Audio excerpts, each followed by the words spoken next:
kita sudah meninggal, kita masuk di alam yang baru. Namanya alam barzakh. Mau kita jawab ini apa yang dikerjakan ini orang di alam barzakh. Kita lihat dulu. Barzakh itu artinya pemisah. Ada dua hal, ada yang memisahkan. Itu kita baca, ada dua kali kata barzakh dalam Al-Quran. Ada firman Allah, marajal bahraini yaltaqiyan, bainahuma barzakhun la yabghiyan. Dia mencampurkan dua laut, tapi kedua laut itu tidak bertemu, karena di antara keduanya ada pemisah. Itu barzakh, pemisah. Ada sungai, ada laut. Tidak bertemu. Allah memberikan pemisah antara keduanya. Banyak sekali penafsiran ulama tentang apa itu pemisah. Salah satu yang paling mudah untuk dimengerti adalah bahwa air laut itu banyak, air sungai itu sedikit, tetapi air laut itu berada di tempat yang lebih rendah dari air sungai. Ya, jadi walaupun banyak, dia tidak bisa bercampur. Air sungai tidak bisa menawarkan air laut karena dia walaupun tinggi sedikit. Nah, barzakh yang kedua itu ucapan orang yang sudah meninggal, yang berada di barzakh. Nah, jadi ada dialog, ada harapan yang dia ingin sampaikan. Qala rabbirji'uni la'alli a'malu salihan bima tarak. Kalla inna kalimatun huwa qailuha wa min waraihim barzakhun ila yaumi yub'atsun. Orang yang sudah meninggal itu akan berkata, ya Allah, kembalikan aku ke dunia, semoga aku dapat beramal saleh yang pernah kutinggalkan di sana. Allah menjawab, itu hanya ucapan yang tidak ada hakikatnya. Karena antara dunia dan akhirat ada pemisah antara keduanya. Itu di barzakh. Hanya orang yang di barzakh itu sudah lebih dekat ke akhirat daripada ke dunia. Kenapa? Karena kita lihat ini ayat berkata, miwaraihim. Nah, di belakangnya, dunia ini berada di belakangnya. Dia sudah tinggalkan dunia, jadi di hadapannya ada ini. Namun kalau dia menoleh ke belakang, dia lihat dunia. Kalau dia mendandang ke depan, dia lihat akhirat. Dia berada di alam barzakh. Jadi artinya kita hidup di sana. Itu banyak orang berkata kita hanya hidup sekali. Ya, sebenarnya tidak. Al-Quran berkata minimal 2 kali Anda hidup. Wa kuntum amwatan fa ahyakum tsumma yumitukum tsumma yuhyikum tsumma ilaihi turja'un. Yuhyikum yang kedua itu di barzakh. Kamu hidup di barzakh. Kehidupan di barzakh ini berbeda dengan kehidupan di dunia. Alamnya lain. Lain sekali alam. Kita menemukan uraian-uraian ulama tentang alam barzakh yang dimulai saat seseorang meninggal dunia. Ada bukunya Pak Menteri Pendidikan, menarik itu. Ada satu orang, dia punya 4 istri. Waktu dia sudah mau meninggal, dia panggil istrinya yang terakhir dia nikahi. Dia bilang, kamu yang paling saya cintai. Maukah kamu untuk pergi bersama saya? Apa jawabannya? Enggak, saya enggak mau. Saya masih di sini. Pergilah kamu sendiri. Saya sendirian di sana, kesepian. Enggak mau. Udah. Dia panggil istrinya yang dia kawini sebelum ini. Istrinya yang ketiga. Tidak mau juga. Istrinya yang kedua tidak mau juga. Istrinya yang pertama dia panggil. Maukah kamu ikut saya? Saya kesepian, kita kan dulu berjuang bersama, ini segala. Apa jawab istrinya ini yang ini? Kira-kira jawabannya apa? Saya mau. Saya menemani kamu di mana saja. Nah, 4 orang istri ini menggambarkan situasi kita di dunia. ada popularitas, mau menemani ke ini, begitu Anda meninggal Anda dilupakan. Ya, kita saja, siapa yang ingat nama kakeknya yang keempat? Tidak usah jauh-jauh ke atas. Mungkin kakeknya yang ketiga dia tidak ingat lagi. Paling dia ingat namanya. Popularitas. Harta. Mau menemani Anda? Tidak mau menemani Anda. Siapa istrinya yang pertama? Amal Anda.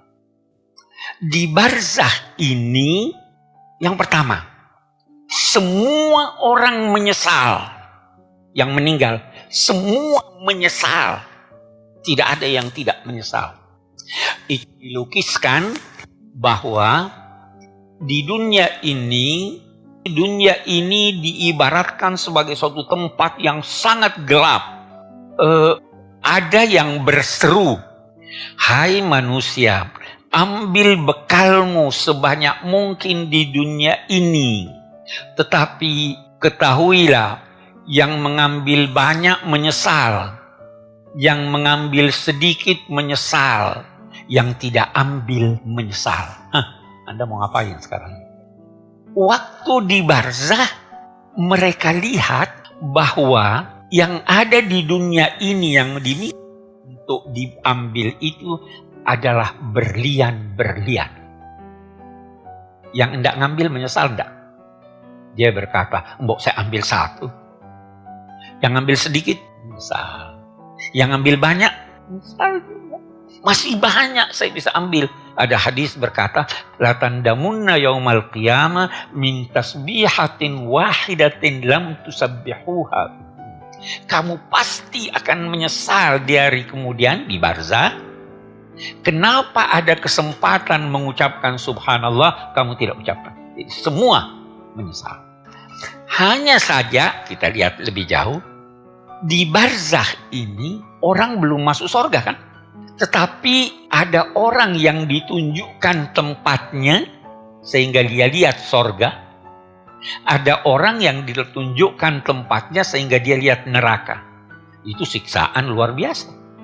Al-Quran menyatakan, "An-naru yu'raduna 'alaiha ghudwan wa 'ashiyya wa yawma taqumus sa'a adkhilu ala fir'auna asyadda 'adzab." Itu Fir'aun sepanjang hari, atau bisa kita katakan kalau pengertian harfiahnya, pagi dan sore hari ditunjukkan kepadanya neraka, dan pada hari kemudian baru dia dimasukkan di neraka. Ini salah satu ayat yang menjelaskan bahwa kalau begitu di barzakh ada siksa. Itu yang orang katakan siksa kubur. Ya kan? Hadis-hadis banyak sekali menyangkut siksa kubur. Nah, tetapi kita lihat, ada ayat Al-Quran. Kita baca di surat Yasin. "Memba'atsana mim marqadina hadza ma wa'adar rahman." Ini dijadikan alasan oleh sementara ulama bahwa di barzakh itu kita tidur. Sehingga waktu kiamat dia katakan, "Siapa yang membangunkan kami dari tempat tidur kami?" Jadi tidur atau tidak nih? Ya kalau tidur, ada siksa atau tidak? Bermacam-macam jawaban ulama. Ada yang berkata tidur tapi tersiksa waktu tidur. Ada mimpi-mimpi. Ada jawaban yang lebih bagus untuk menggambarkan ini. Itu kan barzakh, orang yang meninggal menunggu sampai hari kiamat. Jadi yang meninggal 10 tahun yang lalu lebih lama menunggu daripada yang meninggal besok.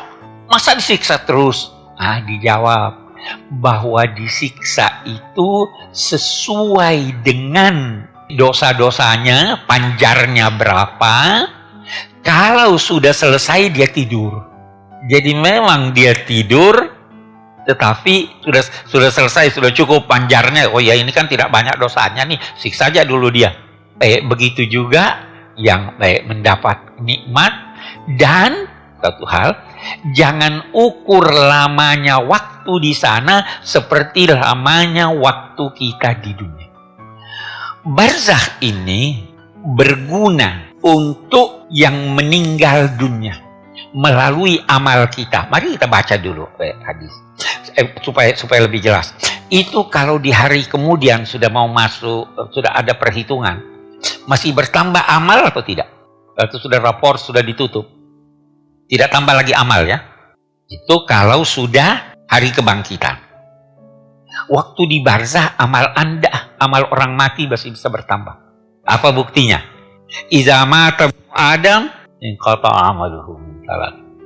Jadi buat kita yang hidup ini dengan mendoakan, dengan melakukan amal-amal baik, apa yang kita lakukan itu penambahan ganjaran bagi yang diminta. Itu sebabnya kita disuruh berdoa untuk yang mati. Itu sebabnya kita disuruh bersedekah untuk yang mati. Nah itu, jadi barzah itu masih merupakan waktu, kesempatan untuk menambah amal orang yang mati. Nah, di sisi lain, kalau tadi kita katakan ada siksa kubur, pasti ada nikmat kubur juga. Ada suatu hadis yang menjelaskan dari Sayyidina Ali. Satu hal dulu yang kita ingin katakan, kalau sahabat Nabi menceritakan hal-hal yang bersifat gaib, maka pasti kalau itu cerita dari sahabat, itu bersumber dari Nabi, walaupun dia tidak menjelaskan bahwa itu dari Nabi. Nah, ada riwayat dari Sayyidina Ali. Beliau ditanya, bagaimana arwahnya orang mukmin itu? Ada yang menjawab, jadi bukan Sayyidina Ali, ada yang menjawab bahwa arwahnya itu ditempatkan Allah di dalam rongga seekor burung yang berkicau, berpindah dari satu dahan ke dahan yang lain, menikmati keindahan yang dilihatnya. Sayyidina Ali berkata, orang mukmin arwahnya begitu mulia, tidak mungkin ditempatkan di tempat rongga seekor burung. Tapi bahwa dia hidup di dalam ketenangan, kebahagiaan, dan lain-lain sebagainya, itu pasti. Amma in kana minal muqarrabin, farahun wa raihanun wa jannatu na'im, wa amma in kana min ashabil yamin, fasalamun lak. Hidup di dalam kedamaian. Dia boleh jadi berpindah dari satu tempat ke tempat yang lain untuk melihat ini, melihat itu, dan lain-lain sebagainya. Itu mereka menunggu datangnya kiamat dan menunggu datangnya kiriman dari orang-orang yang hidup, dari keluarganya, dari temannya.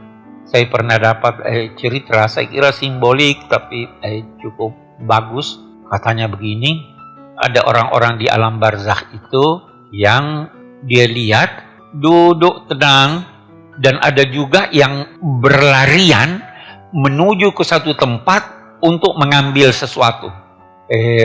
Ada yang bertanya kepada yang duduk tenang, kenapa kamu duduk tenang? Orang-orang kesana ngambil.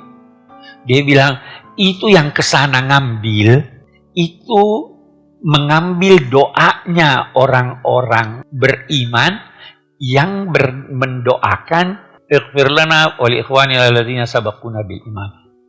Ya Allah, ampuni kami dan orang-orang mukmin, muslimina wal muslimat wal mu'minina wal mu'minat al ahya'i. Dia tidak sebut namanya. Ya. Jadi tidak ada, jadi berkejaran. Dia bilang, saya sudah dikirimi sama anak saya, keluarga saya, sudah ada tanda khusus, dia sebut nama saya, jadi kirimannya langsung sampai pada saya. Itu sebabnya ada ulama-ulama yang berkata, kalau berdoa, sebut namanya, kirim langsung kepada dia. Ini kita akan jalani semuanya. Percaya atau tidak, kita akan jalani. Wallahu a'lam.